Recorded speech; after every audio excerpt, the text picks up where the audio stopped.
calm as you are. Hey, grunge is back. For like a 90s kid like me, that's great news. Or is it? Because, grunge is back, yeah, but it's curated by Sephora and it's shot on a ring light, just like my podcast. Huh. You see me all confused about to quote Lethal Weapon, when he's saying, I'm too old for this. Because when I grew up, grunge was grunge, and now grunge is grunge. Huh. In this episode, we're gonna look into how subcultures such as grunge keep coming back and then dying an even bigger death and a worse death than before by becoming niche markets. Hey, and the thing is, right, grunge used to be anti-aesthetics, and now grunge became an aesthetic. If Kurt Cobain could see this.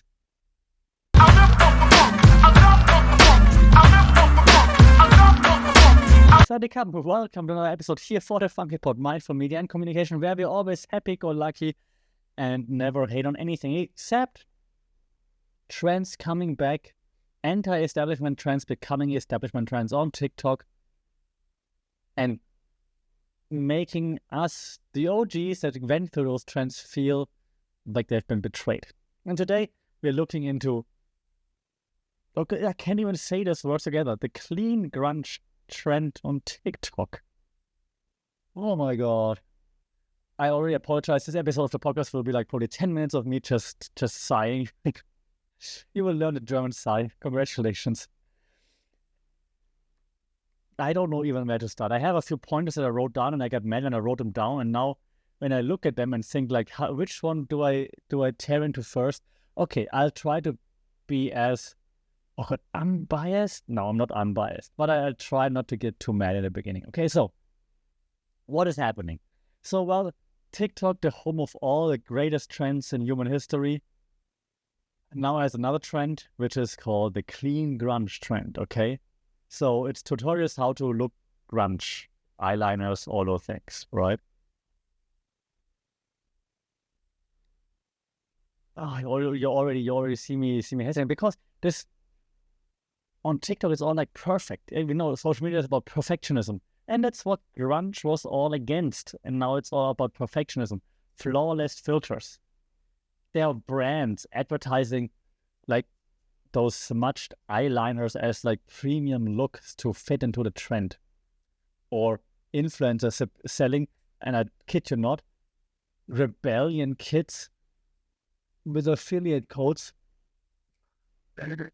This is taking everything that grunge stood for and just like, kicking it down. So if you're not old enough to remember, which is totally fine. So, but if you're not, so before you buy your mass prepackaged like super rebellion kit, let's rewind very quickly to the 90s. Okay?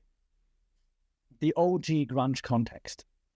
Yes, think Seattle in the 90s. Before Seattle was like the hipster tech Microsoft Brohaven, okay? Seattle was like this corner where this new kind of music came from. Grunge, all right?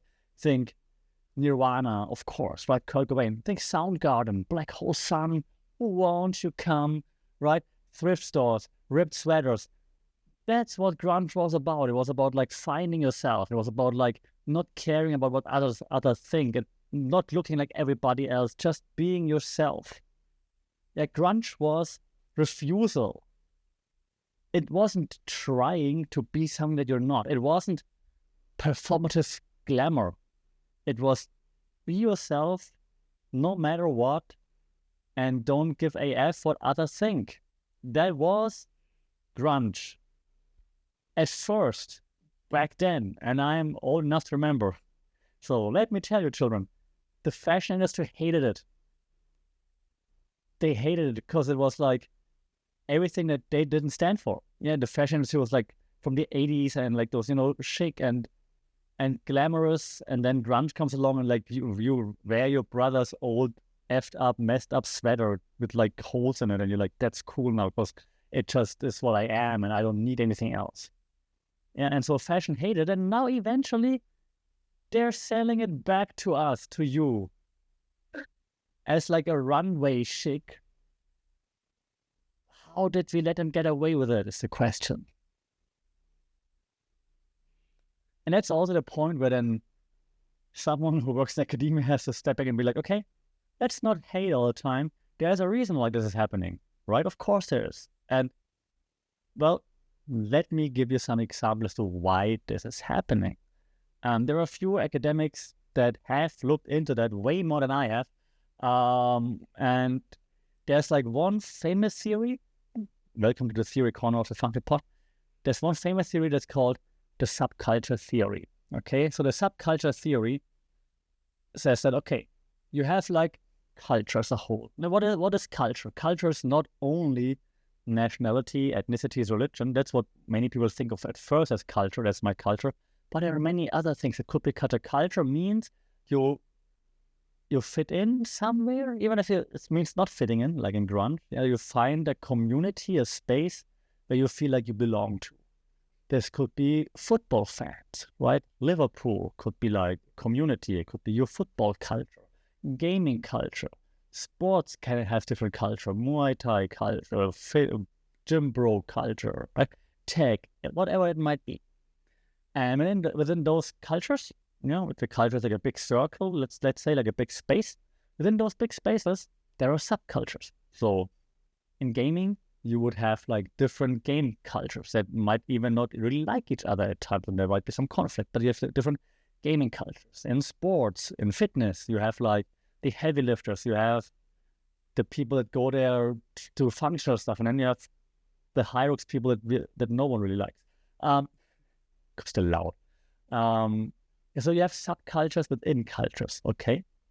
So then eventually how it goes is that a subculture forms over time, and then the subculture creates a certain style. That can be a physical style, it can be how they look, this could be how they talk, like linguistics, for example, how they behave, what they do, what they like, what they consume, you name it. That could be part of the subculture. Then eventually, the subculture becomes so big that the mainstream outside of the small subculture bubble sees it, thinks, oh, well, kind of cool, starts to absorbing it, and then eventually that subculture kind of loses this opposition meaning that it had in the beginning, like for grunge, for example. Yeah, grunge or punk rock. It's all seen it happening to punk rock, right? You had like in the beginning in punk rock, you had those safety pins as like a sign of rebellion. Like you put it on your clothes, be like, look, I don't fit in. That's different. It's not like you're not like perfect. I'm not perfect. I don't want to be perfect. And eventually it turned into like an accessoire, right? That safety pin. Or the grunge part right now, right? That thrift store poverty look turning into a song. But now eventually into like those like luxury flannel stuff now, right? So what was a subculture, it becomes absorbed by mainstream, and then becomes so much mainstream that it actually turns the original meaning of not fitting in onto its head. And that's, understanding this, now you hopefully also see why I already in the first 2 minutes of the podcast was sighing and almost crying, because that's exactly what happened to grunge, right? It was about not fitting in, and now it's just about how to perfectly look like you don't care, even though you care more than ever before. The second theory that we had on this podcast many a times, but it just fits so very well in this topic. We are turning towards Jean Baudrillard one more time. You know what Jean Baudrillard talked about, right?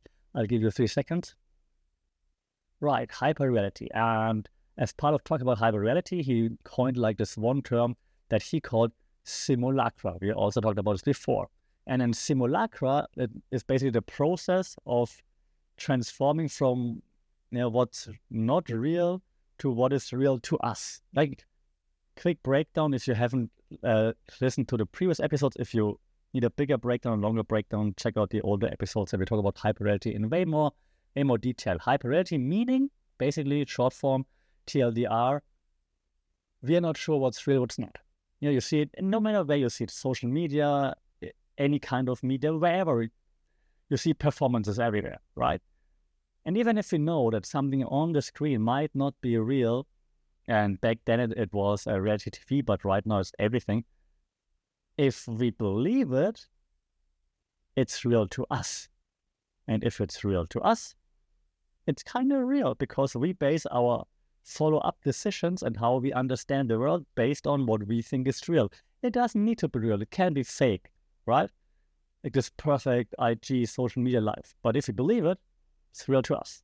Okay, so this process, this transition from like might not be real to becoming real to us, that's the simulacra. Okay, so stage 1 in simulacra, 3 stages.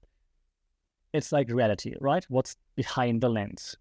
Stage 2 is then it looks so cool. I'm not sure. Maybe that's real. Maybe that's not real. I'm not sure. Stage 3 is, okay, now it's like, it's Baudrillard calls it a sign, but it's like not reality, but it's what we make of it, or how we interpret what we are seeing. Okay, all right. So, and grunge now is on stage 3. Okay, why? Because, well, we have Nirvana shirts from H&M. It's a cosplay of rebellion with no reference to the actual Kurt Cobain context of sorts. There's nothing Nirvana to the Nirvana shirt. Nothing. And I mean, by now we're at a stage where if you want to be grunge and rebellious, we're at a stage where like, okay, we're just using the simulacra basically. That means you don't need to know who Kurt Cobain was. You just need his cardigan in XXL, right? That's basically where they're at right now. Because I dare you to ask the people coming out of H&M with the Nirvana shirt, who's Kurt Cobain? And it's not about hating on the style. It's hating on what the companies are doing with it, I guess. If you like it, cool, like it, nice. But maybe it would be nice if you like it because you like it based on the background of what it stands for. But H&M, and that's just one example, and allegedly doesn't really care about what it stands for, right? And the thing is, while the theory of like simulacra and hyperreality and the subculture theory might sound a little bit abstract, I mean, you don't even need to listen to my theories. You can just scroll the evidence. Go on TikTok, hashtag grunge aesthetic, and you see the grunge in like perfect lighting. Like I said in the intro, you get tutorials how to grunge in 5 minutes or something like that. And I just deleted two other examples because I'm getting sad. Sephora, right? That's, I don't know, how much is it? $40 super premium eyeliner, whatever. The runway grunge collections, the H&M shirts. Forever 21, you name it. I don't mean to hate on H&M, right? Every outlet is doing it. The question is now, we're seeing all those examples. We're seeing like, H&M, Forever 21, all of them jumping on trends like this, right? We see all the TikTok influencers doing the same trend. And right now we're just sticking to grunge. Applies to all the other trends too, right? The Y2K trend and whatnot. Now we're seeing that. There's one follow-up question that I might have to ask. And it is, what does it tell us about the media and how we consume the media and how the media works? Because let's be honest, why is this all happening? Why are we killing? Well said. Why are we killing trends all over again?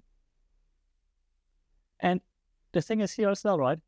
Those trends that are coming back, grunge as an example, Y2K before, they're not here to stay long. Those trends come and go I don't know, within 6 months. So we're taking something that defined a decade,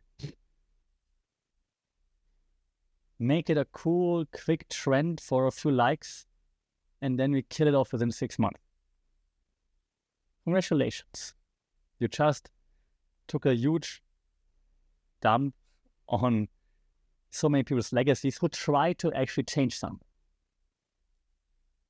This might sound like blown out of proportion.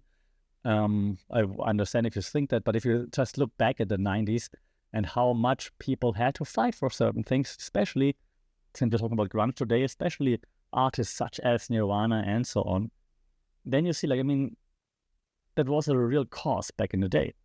And now just making it a trend for a few quick likes and then throw it away again, wait for the next trend, or to jump on the next trend. We're not waiting for it, we're jumping on it. It's kind of sad.